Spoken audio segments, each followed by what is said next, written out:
Thank you, Mr. President. And, I'm down here on the floor to do what I typically do on a Thursday, which is talk about an Alaskan who is making a big difference in my state, somebody I refer to as the Alaskan of the week. But, this is the Senate, and we have debates, and we are respectful in our debates. And there's no one in the Senate I respect more than my friend from Delaware, Senator Carper, and his service in Vietnam, captain in the Navy. And so when he speaks, I listen and I have respect. But I actually thought, very briefly, it wasn't what I was planning on doing, but just listening to someone I respect, I thought I'd offer a bit of a counter view for those watching in the gallery or on TV on what he just talked about. Because it's a really important issue, but I just happen to respectfully disagree with most of what, not everything, but most of what my colleague just mentioned. So I'm just going to touch on that, Mr. President, before I talk about an Alaskan who's doing great work. But just listen to my colleague. He talked about President Trump turned his back on Iran.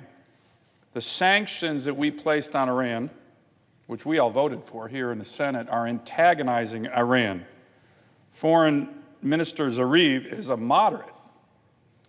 Well, let me just touch on that. I think there's this new narrative that's starting to come out from my colleagues, and again, a lot of respect for my good friend from Delaware, about this kind of blame America first, blame Trump as if the generals and admirals weren't advising him, and Iran is some kind of this new innocent, moderate, we're turning our back on them, we're sanctioning and antagonizing them. So, with all due respect to my colleagues on the other side of the aisle, this couldn't be further from the truth. Iran is no innocent. Iran is no innocent at all. Iran is the biggest state sponsor of terrorism in the world and has been for decades. The JCPOA, which my colleague is lamenting, I read that. I certainly dug into that. I've been involved in our broader Iran isolation policy for many years. That was the first major foreign policy national security agreement in U.S. history that had a bipartisan majority of senators and a bipartisan majority of House members who were against it. Against it. Not for it. That did not have support in this body. Certainly not in the Senate, not in the House, not from the American people. So this myth that somehow this was this great agreement, it wasn't. It was a giveaway. Billions to the largest state sponsor of terrorism, where in 10 years they're free to go develop nuclear weapons. This was not a good agreement, and this body said so. Bipartisan majority in the House and the Senate disagree with President Obama. Partisan minority in the House and Senate, first time in U.S. history, on a national security agreement of this magnitude somehow passed. So there's this myth that this was supported by Congress. It wasn't. Democrats and Republicans opposed it, the majority in both houses, and by the American people, it certainly wasn't. And remember, this is the country that after the deal, during the deal, continually said what? We want to wipe Israel off the map. It's not a really nice, innocent nation saying that. We want to wipe Israel off the map. They continue to say that. And then here's the final thing, Mr. President, that in my 4 years in the Senate, I've only heard one other U.S. senator, Senator Cotton from Arkansas, even talk about this issue. Starting in 2004 and 2005, I was a staff officer as a Marine to this commander of U.S. Central Command. And there was top secret information that started to show in the region, and we were out there a lot, the commander of the Middle East, that the Iranians were supplying the Iraqi Shia militia with very sophisticated improvised explosive devices that were killing our soldiers and our Marines and our sailors. The Iranians, of course, denied it. They were lying. It all came out to be true. These are infrared tripwires, explosively formed projectiles that could punch through anything. Abrams tank, Humvee. And if you were an American soldier and you got hit by one of these, you were pretty much dead. I asked the chairman of the Joint Chiefs of Staff in an open armed services hearing how many American military members were killed and wounded by these Iranian IEDs? Over 2,000 was his answer. 2,000. I've never heard any of my colleagues talk about that. So the notion that Foreign Minister Zarif is a moderate when he was negotiating with Secretary Kerry is belied by the facts.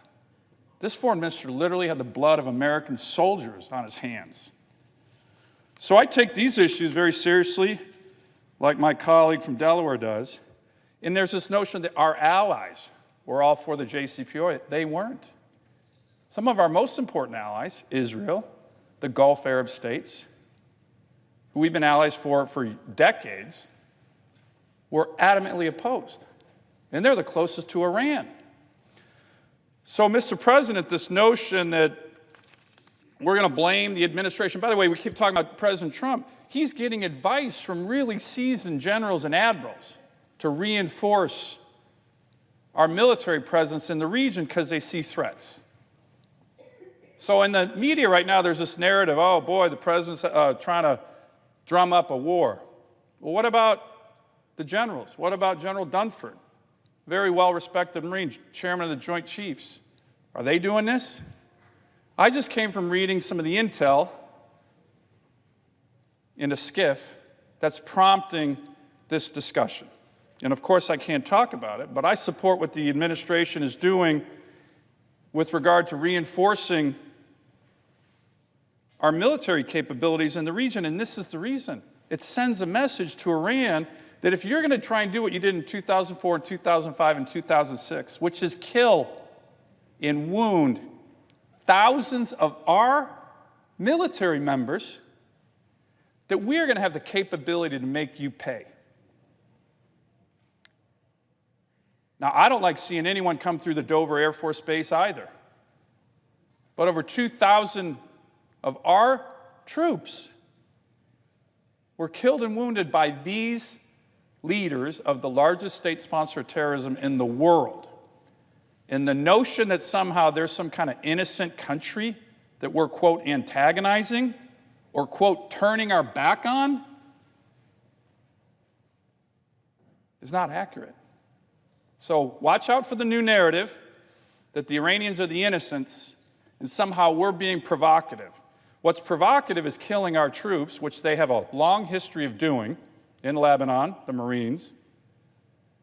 And we need to send a signal that if you're going to look at doing this again, or trying to, or with our diplomats, trying to kill them, that it's not going to be so easy this time. So I support what's happening there, and I hope my colleagues will. We're going to get a brief by the Secretary of State, Secretary of Defense, have the CIA next week on this, which I think is appropriate. But let's remember who the real bad guys are. We're Americans. Yeah, we have political differences. But somehow, if we start to make this narrative that Iran is the innocents, and somehow the Trump guys, John Bolton, for example, are some kind of evil people, come on.